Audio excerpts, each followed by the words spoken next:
ಚಲಿಸ್ತಾ ಇರ್ತದೆ ಕಾಲದಲ್ಲಿ ಮತ್ತು ದೇಶದಲ್ಲಿ.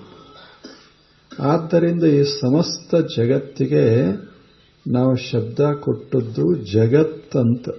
ಇದು ಜಗತ್. ಜಗತ್ತಂದ್ರೆ ಯಾವುದು ಚಲಿಸ್ತಾ ಇದೆ ಅದು ಜಗತ್. ಜಂ ಗಚ್ಚತಿ ಇತಿ ಜಗತ್.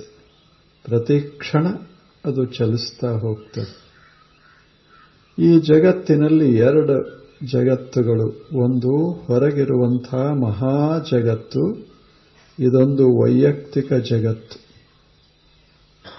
ಈ ಜಗತ್ತು ಇದು ಸಣ್ಣದು, ಆದರೂ ಸಹಿತ ಇದು ಚಲಿಸ್ತದೆ. ನನ್ನ ದೇಹವು ಚಲಿಸ್ತದೆ, ನಿಮ್ಮ ದೇಹವು ಚಲಿಸ್ತದೆ. ಜಗತ್ತಿನ ಎಲ್ಲ ದೇಹಗಳು ಚಲಿಸ್ತಾವ. ಇಂದು ಇದ್ದಂಗ ನಾಳೆ ಇರೋದಿಲ್ಲ. ಇದು ಕಾಲಚಲನ. ಒಂದು ಕಡೆ ಯಾವಾಗಲೂ ನಾವು 2 ಕ್ಷಣ ಇರೋದಿಲ್ಲ. ಇದು ಎರಡನೇ ಚಲನ. ಪ್ರತಿ ಕ್ಷಣ ದೇಹದಲ್ಲಿ ಅಲುಗಾಟಗಳು ನಡೀತಾನೆ ಇರ್ತವೆ. ಹೀಗೆ ಇರೋದರಿಂದ ಇದಕ್ಕೆ ಜಗತ್ ಅಂತ ಕರಿತೇವೆ. ಇದಕ್ಕೂ ಜಗತ್ತು ಅಂತ ಕರಿತೇವೆ.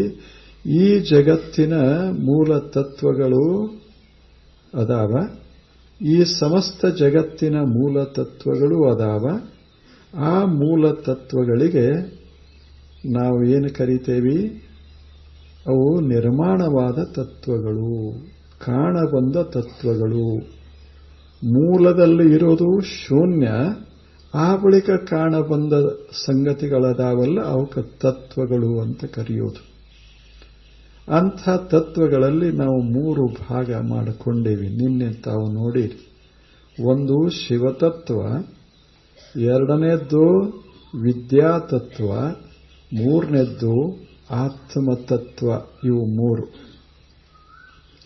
ಶಿವತತ್ವ ಇದು ಪರಶಿವ ಅಥವಾ ಶಿವ ಮತ್ತು ಮಹಾಲಿಂಗ ಅಂತ ನಾವು ಅದಕ್ಕೆ ಹೆಸರ ಕೊಡೋದು. ಅವರು ಕೊಟ್ಟಿದ್ದಾರೆ, ಶರಣರು ಹಾಗೆ ಹೆಸರ ಕೊಟ್ಟಿದ್ದಾರೆ. ಪರಶಿವ, ಮಹಾಲಿಂಗ ಇವೆರಡೂ ಶಿವತತ್ವಗಳು. ಪರಶಿವ ಮೂಲ ರೂಪ, ಮಹಾಲಿಂಗ ಸ್ವಲ್ಪ ರೂಪಗೊಂಡ ರೂಪ. ಅದರ ಅರ್ಥ ಏನು ಅಂದ್ರೆ ಒಂದು ಬೀಜ ಇರ್ತದೆ. ಬೀಜ ಅದು ಹಾಗ ಇರ್ತದೆ, ಅದು ನೀರು ಹತ್ತಿರುವುದಿಲ್ಲ. ಅಂಥ ಬೀಜ, ಅದರಲ್ಲಿ ಚಲನ ಇರೋದಿಲ್ಲ, ಆದರೆ ಮುಂದೆ ಏನಾಗೋದದ ಅದರೊಳಗಿರ್ತದೆ. ಅದಕ್ಕೆ ಬೀಜ ಅಂತ ಕರೀತೇವೆ. ಇದೊಂದು ವೃಕ್ಷ ನಿರ್ಮಾಣ ಆಗಬೇಕಾದ್ರೆ ಆ ವೃಕ್ಷದ ಎಲ್ಲ ಇಷ್ಟು ವೃಕ್ಷ ನಿರ್ಮಾಣ